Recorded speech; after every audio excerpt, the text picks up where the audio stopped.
নমস্কাৰ hello' everyone আজি আপোনালোকৰ কাৰণে মই এটা নতুন জব ইনফৰমেটিভ ভিডিঅ' লৈ আহিছোঁ এডভাৰটাইজটো গুৱাহাটীৰ পৰা আহিছে এইটো ইয়াতে আপোনালোকৰ কোনো ধৰণৰ শিক্ষাগত অৰ্হতা নালাগে আপোনালোকে মেট্ৰিক পাছ কৰিলে এই চাকৰিত এপ্লাই কৰিব পাৰিব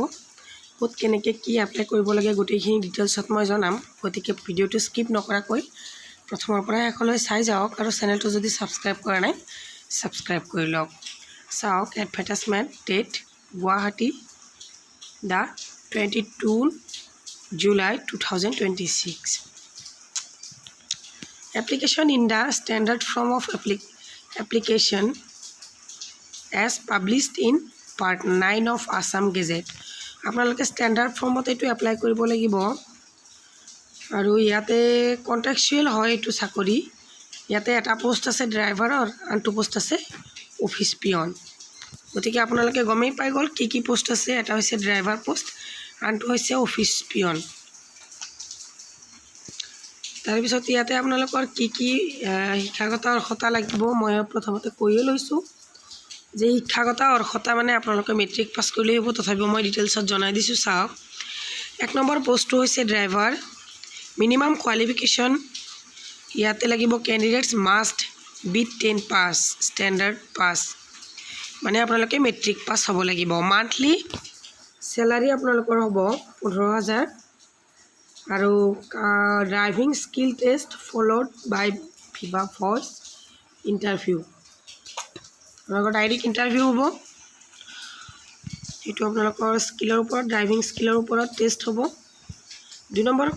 পোষ্ট হৈছে পিয়ন এটা পোষ্ট আছে the candidate must B minimum education qualification class 8 পাছ গতিকে আপোনালোকে এইটোত 8 পাছ হ'লেও আপোনালোকে চাকৰি কৰিব পাৰিব and those who have passed SSLC or above shall be ineligible to apply for the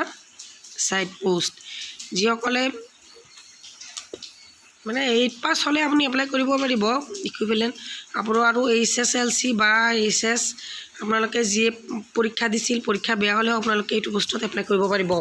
same এইটো পোষ্টতো আপোনালোকৰ দৰমহা কিমান আছে 15,000 টকা আছে ইয়াতো আপোনালোকৰ কি হ'ব ইণ্টাৰভিউ হ'ব বাকি ৰিটেন টেষ্ট নহয় ট্ৰিম এণ্ড কণ্ডিশ্যন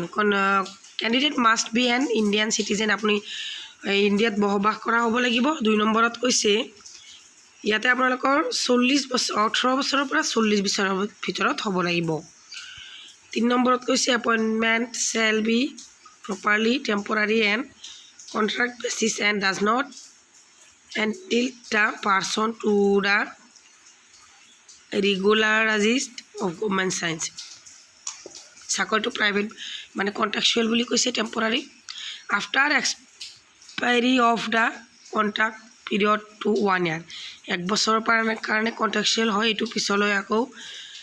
ৰিনিউৱেল হ'বও পাৰে নহ'বও পাৰে সেইটো আপোনাৰ মানে আপোনাৰ পাৰফৰমেন্সৰ ওপৰতহে কথা আপুনি কিমান ভালকৈ আপুনি সাৰ্ভিস দিছে এই সাৰ্ভিসৰ ওপৰত ডিপেন্ড কৰিব আপোনাৰ পিছলৈ আপোনাৰ চাকৰি ৰিনিউৱেল হ'ব নে নহ'ব গতিকে এইখিনিয়ে আছে আপোনালোকে ষ্টেণ্ডাৰ্ড ফৰ্মত এপ্লাই কৰিব লাগিব গতিকে ইয়াৰে লাষ্ট ডেট হ'ব আপোনালোকৰ 4 আগষ্ট মনত ৰাখিব 4 আগষ্ট আপোনালোকৰ লাষ্ট ডেট ইয়াতে ডেটটো দিয়াই আছে অতি সোনকালে আপোনালোকে এপ্লাই কৰক কিবা সবিশেষ জানিবলগীয়া হ'লে কমেণ্টত কমেণ্ট কৰিব ঠিক আছে থ্যাংক ইউ ফৰ ৱাচিং